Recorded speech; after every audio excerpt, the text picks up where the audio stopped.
오늘 말씀의 제목을 한번 따라 하실까요? 십자가만이 자랑입니다. 뭐가 자랑이라고요? 십자가만이 자랑입니다. 신앙은 두 가지로 갈라집니다. 어떤 사람은 신앙을 외적으로 막 꾸미려고 듭니다. 화려하게 자꾸 치장하려고 듭니다. 형식, 모양, 업적 이런 걸로 가치를 두려고 합니다.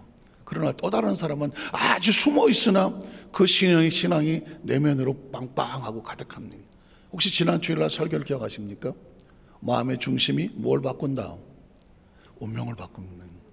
사람은 그 마음의 중심이 어디 있는지를 그 중심이 운명을 바꿉니다. 뭐 할 수 없이 또 춘향이 얘기를 끄집어내는 수밖에 없는 거예요. 춘향이를 두고 두 남자가 싸우지 않습니까? 누구와 누구랑 싸웁니까? 변학도 하고 누가 싸웁니까? 이도령이 싸웁니다. 춘향이는 옥에 갇혀 있습니다. 칼을 목에 쓰고 지금 오늘 죽을지 내일지 모르는 처절한 위기 속에 빠져 있습니다. 당장에 이 춘향이의 생사 여탈을 할 수 있는 힘은 변학도에 있는 것 같습니다. 그래서 매일 찾아와서 변학도는 춘향이에게, 춘향이는 수청을 들겠느냐, 수염을 이렇게 들겠느냐 하지 않겠습니까? 또 보통 이 캐릭터에 나오는 좀 약한 사람들은 좀 목소리도 야비해. 하겠느냐 뭐 이런 정도는 되지 않겠습니까? 뭐 그런 분위기 아니겠습니까? 그때 춘향이는 마음이 어떨까요? 흔들리지 않겠습니까? 28 청춘 16, 20 안쪽 아니겠습니까? 그 어린 나이에 쉽지 않잖아요. 목구멍이 포도청이라 먹어야 사는 거고 당장 살아야 되지 않습니까? 뭐 하는 말이 아무리 개똥밭에 굴러도 이성이 좋다고 살아야 하지 않습니까? 감옥에 있는데. 그런데 불구하고 춘향이가 버티지 않습니까? 사또는 나를 이구지자로 만들지 마시오. 감히 어떠되고 나는 두 지아비를 섬기지 않소. 이건 춘향의 목소리 같지는 않고 무슨 사또 목소리 같은데 그런 분위기예요. 도대체 그 마음에 누가 있기 때문에 그럴까요? 이몽룡이 있단 말이에요. 이몽룡이 뭐라고 하고 왔습니까? 춘향아, 내가 다시 한양 가서 암행어사가 돼서 다시 온다는 거지. 다시 온다는 거지. 그러니까 사람은 그 마음의 중심에 뭘 붙잡고 사느냐에 따라서 행동이 달라진 거 아니겠습니까? 춘향이도 위기를 만나지 않습니까? 춘향이 한 말 이름이 뭐예요? 딱 그 시기 월매 아니요?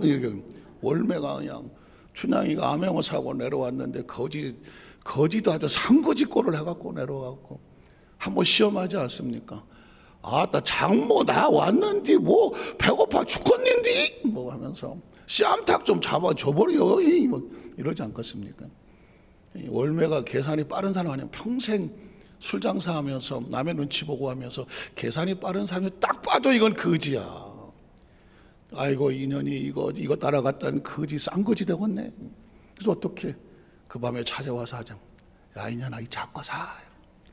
네가 그렇게 오매불만 기다리던 뭐야 몽룡인지 멍청인지 이 새끼가 거지 상거지가 돼서 왔어. 오늘 밤이라도 빨리 변학도한테 어떻게 하라고?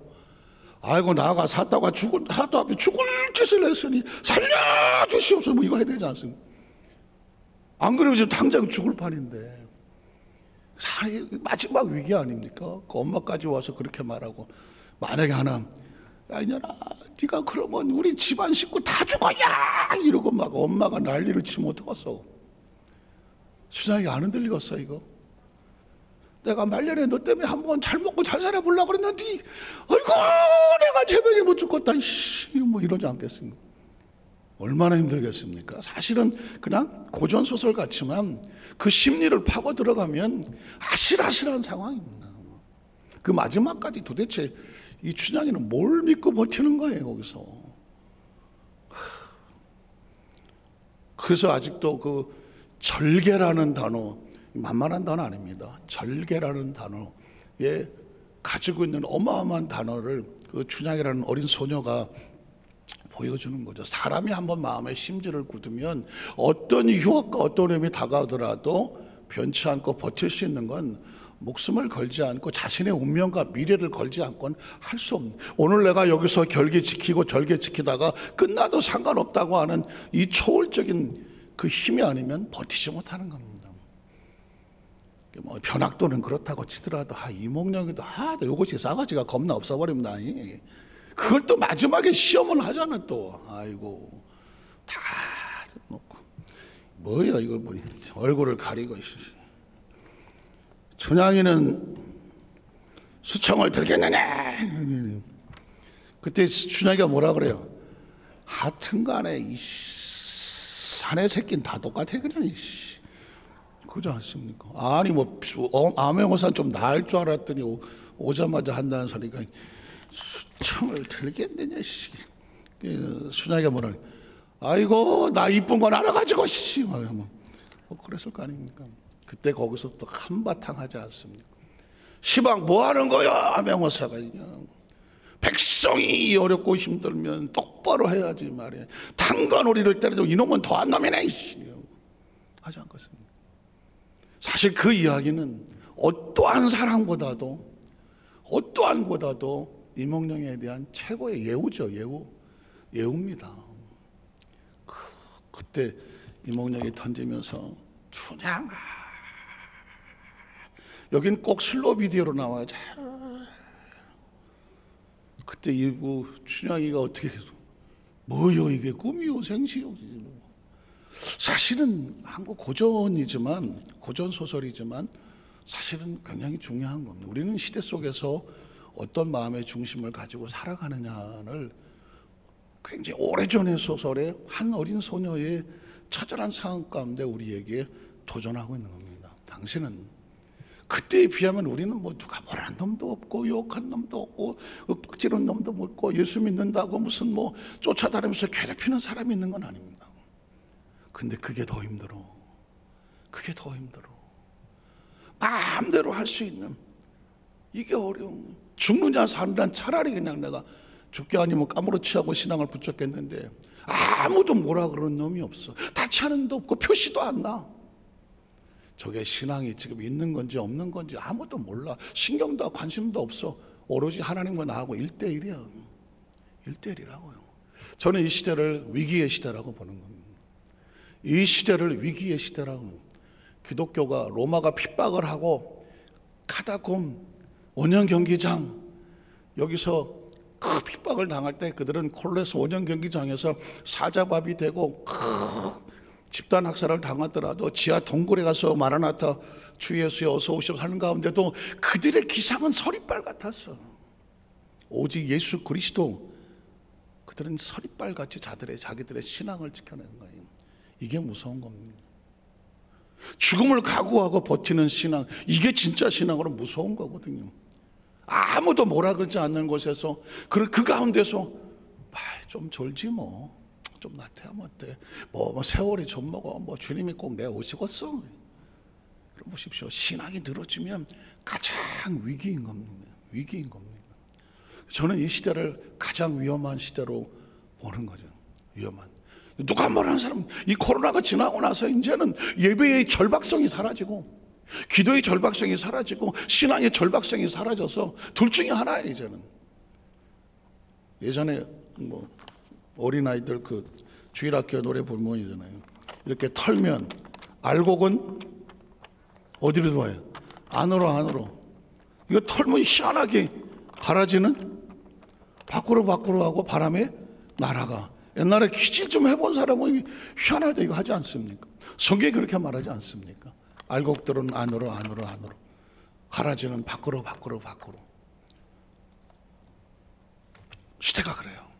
그래서 지금이 위기인 거예요. 지금이 더 절박해야 되는 거고요. 지금이 더 절박한 것 같고요. 저는 그래서 예전보다 설교가 지금이 더 절박합니다. 살릴 건 살려야 되겠다니. 알곡은 살려야 되겠다. 알곡은 살려야 되잖아요. 씨를 만든 목적은 땅속에 묻혀서 그게 자라게 하는 게 목적이지, 그냥 씨는 씨로서 태어나 씨로 끝났다, 에이씨, 그런 거 아니겠습니까? 씨가 의미가 없는 거잖아요. 어떻게 생각하십니까? 오늘 이 시대 속에서 저는 그래서 한 사람 한 사람들을 향하여서 하나님께서 우리에게 원하는 것은 너의 중심이 어디 있느냐 하는, 사실은 오늘 본문도 그 이야기를 하고 있습니다. 겉을 치장하는 신앙인인가, 내면에 목숨을 거는 결기 있는 이 절박한 신앙의 고백이 있는 사람인가. 여러분 여기에 두십시오. 마지막에 저와 여러분 하나님 앞에 섰다, 십자가 앞에 섰다고 했을 때 그분이 우리에게 요구할 거는 그겁니다. 내 마음의 중심이 어디 있는가, 정신이 어디 있는가, 사고가 어디 있는가, 초점이 어디 있는가, 바라보는 목표가 어디 있는가, 삶의 가치와 목적과 기준과 수준이 어디 있는가 보십시오. 오늘 성경 본문에 들어가면 갈라디아서 6장 11절에 보면 이렇게 말합니다. 내 손으로 너에게 이렇게 큰 글자를 쓴 것을 바라니. 갈라디아서 6장은 갈라디아서의 마지막입니다. 이제 이 바울이 갈라디아 교회를 향하여 마지막에 비장한 마음으로 고백하고 있는 건데 이런 말을 씁니다. 다른 글자보다 큰 글자로 쓴 것을 보라. 여기 큰 글자를 쓰게 되고 밑줄을 치고 두껍게 칠할 때는 강조하고 또 강조하고 또 강조하는 것입니다. 자, 그 다음 절에 보면 12절에 이렇게 무릇 육체의 모양을 내려 하는 자들이, 육체의 모양을 내려 하는 건 뭡니까? 나 이렇게 신앙 좋아, 나 이렇게 많이 헌신하고도 나는 말이야 당신들하고 신앙사는 레벨가 달라버리지, 막 이런 분 혹시 그런 거 아십니까? 자신이 어떤 그 뭔가 내가 좀 늘어내고 높아지고 뭔가 자랑하고 내가 이렇게 좀 신앙생활을 나 이렇게 해, 나 교회에서 내가 이 정도야, 뭔가 이런 화려한 것을 자꾸 덮어쓰려고 하는 거 보지 않습니까? 어느 시대든 사람은 다 거기서 거기에요. 어느 시대든 앞으로도 마찬가지일 것이고, 무릇 자기 모양을, 육체적인 모양을 내려야 한 자들은 억지로 너희에게 할례를 받게 한다. 여기서 보면 할례는 유대인들이 하는 거거든요. 유대인들이 할례를 받으면서 하나님의 사람인 것을 자신이 증거하는 표식과 같았습니다. 그런데 기독교인이 되었음에도 불구하고 어떤 사람들을 전도를 했다. 근데 그 교회에 들어온 사람들에게 할례 받아야 돼, 예수만 믿는다고 구원받는 게 아니야, 유대인인데 할례를 받아야지. 무슨 냄새가 납니까? 기독교인이기도 하면서 유대계의 형식을 지키는, 양쪽의 만족을 지킨, 아니 당신은 유대인인데 왜 교회를 나가고 예수를 믿어? 그러니까 난 예수를 믿지만 난 할례 받았어. 무슨 말인지 아시겠습니까? 그러니까 자기를 공격하지 못하게, 당신 뭐 유대인이 왜 교회 나가? 그럼 왜 예수를 믿어? 그럼 난 예수를 믿지만 난 할례 받은 사람이야. 양쪽이 다 나는 가지고 있는 사람, 뭔가 이런 스탠스를 취하고 있지 않습니까? 나 이것도 믿고 이것도 믿어. 이해가십니까? 그래서 너에게 할례를 받게 하면 그들이 그리스도의 십자가로 말미암아 박해를, 내가 예수를 믿는다고 나를 비난하지 마라, 나는 할례도 받은 사람이야. 이해가시죠? 그러니까 당신도 할례 받고 있어. 그래야 저 유대인들이 당신을 공격을 못해. 중심을 지키려기보다는 상황에 따라서 이렇게 비율을 맞추려고 하는 그런 신앙의 모습이 갈라디아 교회에 있었던 겁니다. 자, 그래서 그 다음 절에 보면 할례를 받은 그들이라도 스스로 율법은 지키지 않아. 이해가 가십니까? 자기들은 할례를 받아서 유대인인 척하면서도 그렇다고 해서 계명을 지키지는 않아. 이게 아주 조심스러운 겁니다. 종교를, 신앙을 가졌다고 하지만 표면적으로는 신앙이 있지만 그 내면으로 그 규례와 법도를 지키지 아니하면 그건 겉과 속이 다른 아주 오래된 조크입니다. 뭐 지금 각 불교나 나름대로 자기 종교를 가진 사람들은 아주 신실하겠지만 아주 오래전에 좀 가짜 땡초, 땡중 이런 분들이 한 번은 이제 고깃집을 가갖고 냉면을 시키니까 이 종업원이 보니까 이거 스님이 와서 냉면을 시켜. 그런데 냉면에 보면 항상 그 위에 고명인가 해서 고기가 한 2조각 올라가잖아요. 그래갖고는 종업원이 난감한 겁니다. 아, 스님, 이거 고기를 넣어야 됩니까? 빼야 됩니까? 그랬더니 스님이 하는 말이, 아이씨, 깔아. 밑에다 깔아. 이해가 가십니까? 이해가 가시냐고. 이게 있지만 그걸 꼭 내가 넣어라 마라 해야 되겠어? 냉면 나 밑에다 깔아갖고 오라고. 이 눈치가 없어. 이해가 가십니까? 옛날 한때 그런 조커가 깔아. 뭘 깔아? 깔아.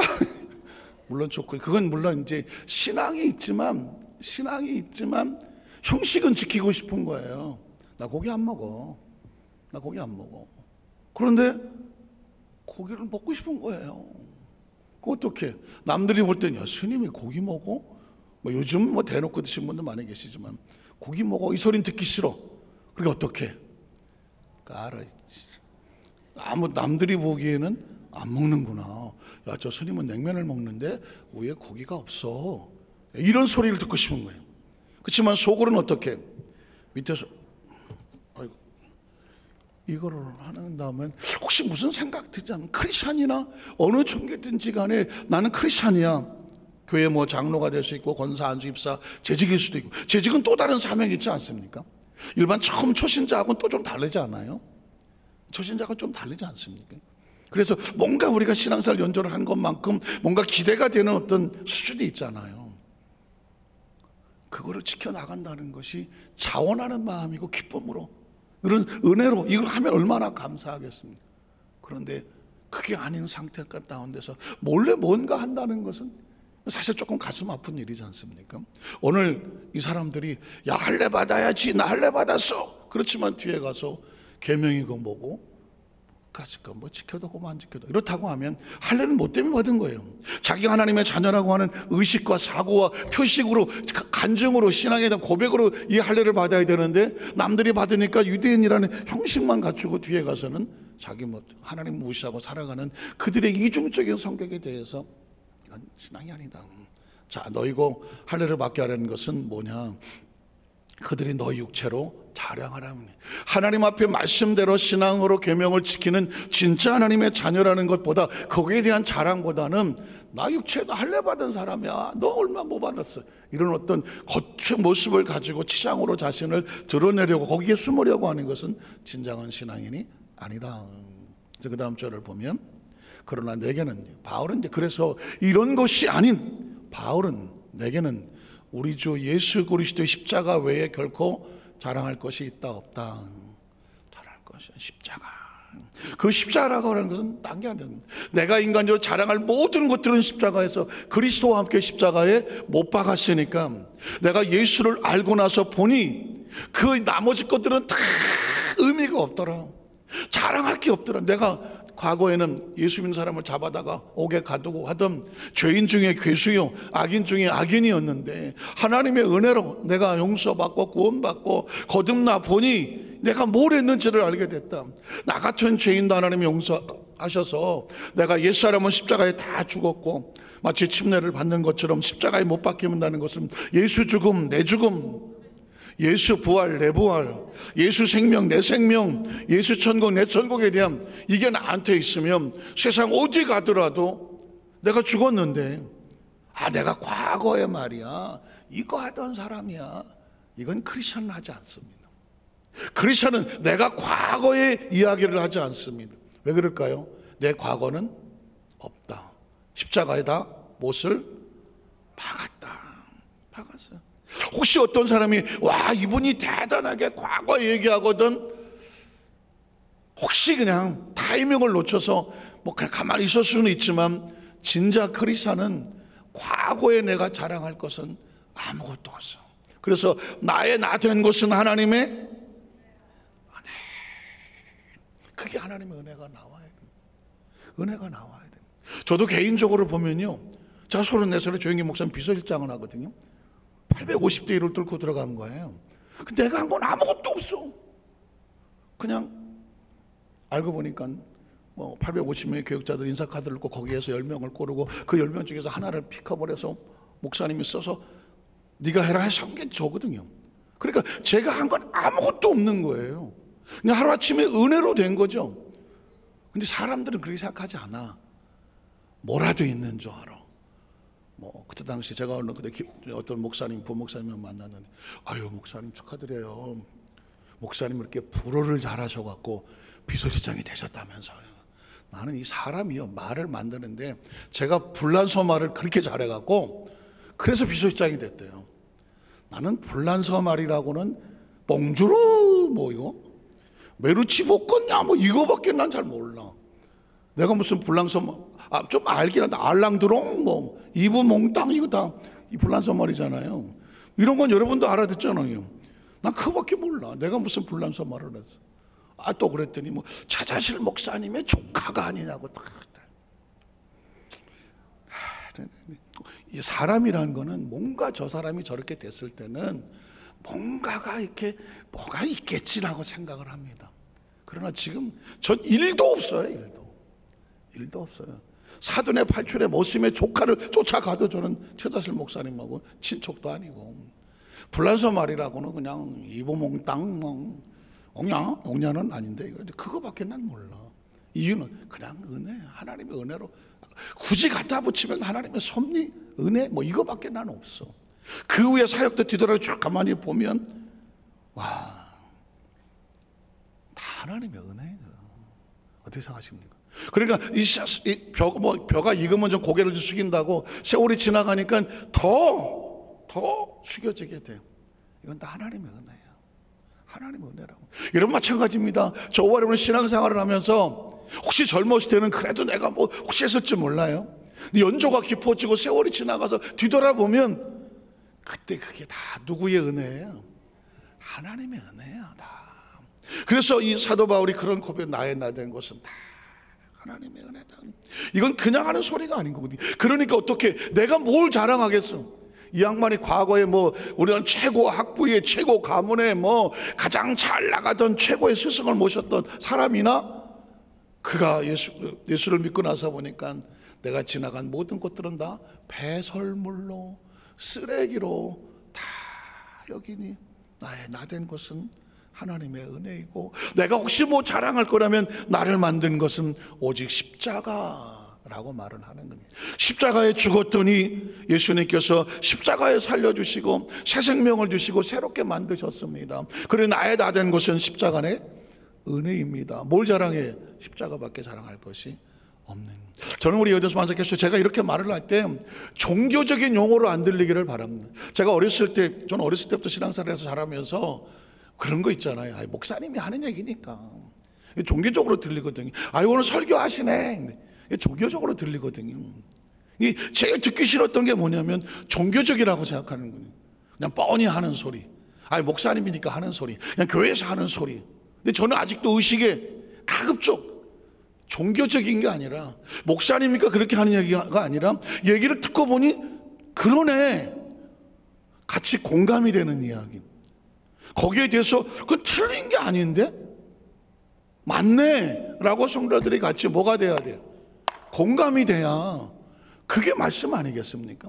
아무리 강단에서 설교를 하더라도 목사님은 그렇게 말씀하시는 게 맞는 것 같고요, 저는 뭐 좀 생각이 달라요. 만약에 이런다면 이거 참 서로 같이 피차기 힘들지 않겠습니까? 제가 오늘 여러분에게 그냥 하는 거는 내가 목사이기 때문에 겸손을 떨어가면서 성경이 그렇게 말씀했기 때문에, 바울이 그렇게 했기 때문에 모든 건 하나님의 은혜입니다 라고 하는 건 절대로 아니다. 이건 진짜 저의 삶의 피 맺힌 고백이다. 그리고 크리스찬은 다 이 고백 앞에 무릎을 꿇을 수밖에 없다. 오늘 바울은 그래서 이 하나님 말씀 앞에 우리가 누구도 아닙니다 할 수가 없다는 거죠. 자, 그 다음 절을 보면, 그래서 그리스도로 말미암아 세상이 나를 대하여 그리고 십자가에 못 박히고 내가 또한 세상을 대하여. 굉장히 중요한 힘은, 나와 세상은 내가 십자가에 못을 박혔으므로 세상에 살지 아니하고, 세상은 나에 대해서 십자가에 못 박혔으며 세상은 나에 대해서 죽은 것이고. 이해가 가십니까? 자, 세상에 대해서 나는 죽은 것이니 세상에 미련이 없으며, 근데 세상에서 나는 죽은 것이니 세상이 나와 관련이 없으며, 이 표현을 그렇게 하는 겁니다. 그리스도로 말미암아 세상이 나를 대하여 십자가에 못 박혀. 나에게는 세상은 죽은 자와 같으며, 그리고 세상은 내가 십자가에 못 박혔으니 세상은 나를 죽은 자로 여긴다. 관련이 없는 겁니다. 혹시 동의하십니까? 크리스찬은 이걸로 사는 거예요. 제가 아까 처음에 말씀드렸습니다. 이 우주 세상은 시간과 공간과 하나님의 말씀으로 만들어진 것입니다. 그런데 예수를 믿으면 우리가 새롭게 태어나죠. 동의하시죠? 중생한다고 말하죠. 하나님의 시간이 이제 다시 우리한테 들어온 거고요, 하나님의 자녀로 새롭게 태어나서 공간이 되는 거예요. 하나님의 시간과 공간. 그러니까 우리가 세상에 다시 태어났다고 하면 세상에선 죽은 자예요. 예수님 안에 새롭게 태어났으니까. 이해가 되십니까? 되십니까? 우리가 여기서 죽어야 어디서 다시 태어납니까? 안 죽어? 어디서 태어나요? 천국에서 태어나는 거지. 육신을 벗어야 영이 자유로워서 천국에서 태어나는 거예요. 이해가 되십니까? 세상에서 죽어야 내가 하나님의 자녀로 새롭게 태어나는 거예요. 이 원리는 천국의 원리와 같은 거죠. 이해가 되시죠? 그래서 바울은 그 고백을 하고 그 다음 절에 보면 할례나 무할례가 종교적인 의식과 사고나 형식이나 의례나 이벤트나 그 어떤 것도 의미가 없어요. 아무것도 아니다. 오직 새로 지으심을 받고 새롭게 태어나는 것이 중요하다. 새롭게 태어나는 것이 중요하다는. 오늘 저와 여러분이 예수를 믿으면 우리가 이 세상에서 오래 그냥 살잖아. 예수를 믿고 새롭게 태어났는데도 그냥 세상에 살잖아. 그러다가 보니까 어느 날 내가 세상 사람인가? 크리스찬인가? 이 부분에 대한 정확한 인식이 헷갈리고 살아갈 수도 있어요. 왜? 그러다가 보니까 세상하고 똑같이 생활하고, 처음에 성령 받고 은혜 받고 나면 진짜 세상하고 별개인 것처럼 열심히 살아가. 그러다가 어느 날 이 은혜를 잊어버렸거나 은혜 의식이 좀 떨어지거나 아니면 세상에 뭐 여러 가지 좋은 것들이 너무나 많아서 섞여 살다가 보니까 어느 날 내가 크리스찬인가? 조심스럽습니다. 아주 조심스럽습니다. 참 말 꺼내기가 아주 힘들지만 어쨌든 그 어떤 일부 교회에서는 성도들이 모여서 같이 이렇게 예배를 드리고 끝나고 이제 우리끼리 회식하고 놀러 가자 막 하다가 맥주 한잔 하자. 그래갖고 뭐 야외에 가갖고 깡통을 다 까고 앉았는 거네.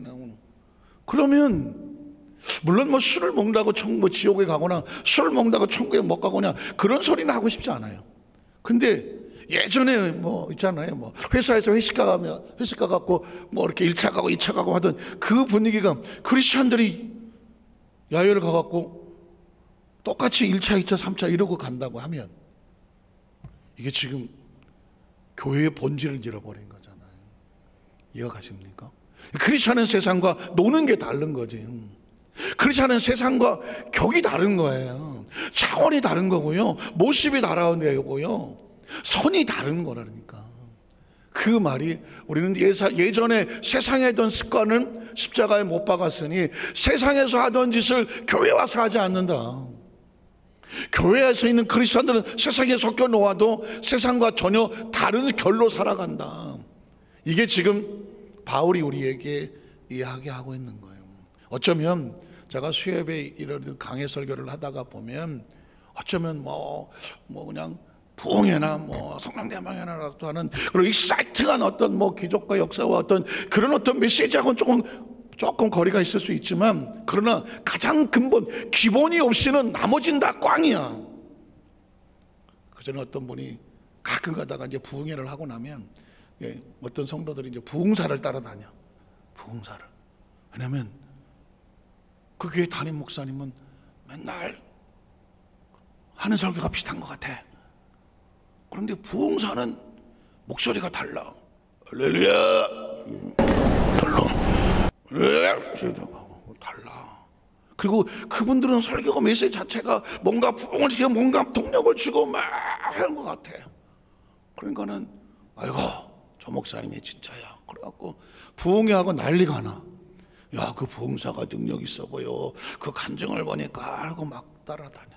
그래서 1년 내내 부흥사만 따라다녀. 따라다니다 보니까 맨날 똑같은 설교를 해. 그래서 왜 목사님은 지난번에 한 살 똑같이 하냐니까, 당신은 누구요? 그럼 어느 교회 집사님인데 그 부흥회 할 때부터 오지마. 물론 쪼꼬 같지만 여러분 보십시오. 삶의 기본적인 성도의 최고의 힘은 어디서 나오냐면 기본에서 나오는 거예요. 기본에서 나오고 원칙에서 나오고 원리에서 나오고, 그리고 은사나 능력이나 이런 것들은 사명을 감당하는 가운데 하나님이 부어주심으로 인하여 사명 감당하라고 잠시 부어주시는 역사예요. 그러니까 가장 중요한 것은 여러분이 이 세상에서 여러 가지 많은 뭐 식당도 가고 뷔페도 가고 뭐 레스토랑도 가고 다 가지만 가장 여러분을 생각해서 만드는 음식은 누가 만들어주는 거예요? 알기는 떨어지게 잘 알면서 여러분을 진짜 사랑하고 진짜 위해서 영혼을 살리고 회복하고 해서 건져내야 되겠다고 몸부림을 치는 사람이 그 여러분을 위해서 하는 그 몸부림치는 그 메시지를 붙는 그 교회가 그리고 그 영적인 공동체가 여러분을 살리는 거예요. 살리는 거예요. 전 여러분에게 그래서 은혜도 소중하지만 원칙도 중요하다. 믿음도 중요하지만 원리가 중요하다. 법칙도 중요하다. 이건 하나님과 기본적인 관계거든. 관계는 올바르지 아니하면서 어떤 주어진 당장 보이는 어떤 곳에서 흔들리지 마시라. 그전에 어떤 방송에 보니까 어떤 부인이 자기 남편하고 대판 싸우고 나면 남편이 꼭 통닭을 사준대. 이해가 되십니까? 한바탕 하고 나면 남편이 미안해서 아유 통닭 먹으러 가자 그런데 요걸 몇 번 하다가 보니까 부인이 통닭을 먹고 싶으면 뭐 할 것 같아요? 긁어. 일부러 싸움을 걸어.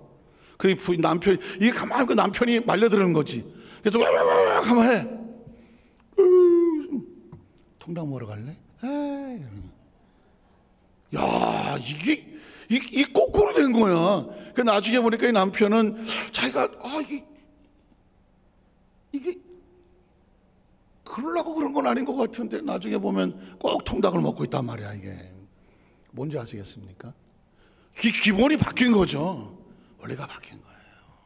관계가 없이 통닭만 눈앞에 있다면 그건 가슴 아픈 뭐 그렇게 먹고 사는 집안도 있겠지만 가슴 아픈 가장 기본적으로 하나님과 올바른 신앙의 모습을 결국하면서 하나님의 은혜로 부어지는 축복이고 자연스러워야 그걸 축복이라고 말하는 거지.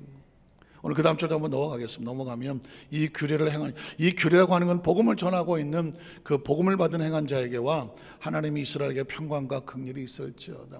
하나님의 축복은 자연스러운 거예요. 믿음의 원칙을 가지고 묵묵히 가다가 보니까 하나님께서 미리 앞서서 구름기둥도 보내주고 불기둥도 세워지고 장막 칠 곳도 찾으시고 어차피 우리는 약속의 땅으로 가도록 되어 있어. 예수를 믿고 하나님의 자녀가 되면 우리가 무슨 뭐 유별나지 않아도 믿음이 하나님 말씀을 굳굳이 한 발 한 발 가다가 보면 그 가운데 필요한 것들을 역사하시는 분은 하나님이에요. 믿으십니까? 그래서 마지막 17절에 마지막에 보면 이후로 누구도 나를 괴롭게 하지 말라. 내가 내 몸에 예수의 뭘 가지고 있다?